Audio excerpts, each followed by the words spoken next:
آپ کو بتائیں کہ نگراں وزیراعظم انوار الحق کاکڑ نے کہا ہے کہ پاکستان اور متحدہ عرب امارات نے مختلف شعبوں میں اربوں ڈالر کی مفاہمت کی یادداشتوں پر دستخط کیے ہیں۔ متحدہ عرب امارات سے اپنے خصوصی پیغام میں وزیراعظم نے کہا کہ ان منصوبوں کے بہت جلد پاکستانی معیشت پر مثبت اثرات نظر آئیں گے۔ مفاہمت کی یادداشتوں کے تحت متحدہ عرب امارات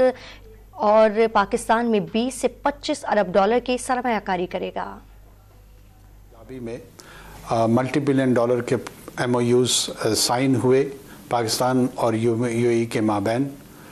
جس میں مختلف سیکٹرز تھے، اور اس میں یو اے اور پاکستان کے بیچ میں ایک نیا دور اکنامک کوآپریشن کا، ریجنل اسٹیبلٹی کے حوالے سے،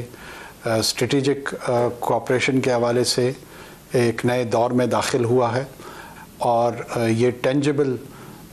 پروجیکٹس میں بہت جلد اس کے ثمرات، اکنامک ثمرات، وہ پاکستان کی معیشت پہ بڑے مثبت انداز میں آنے والے دنوں میں سامنے آئیں گے۔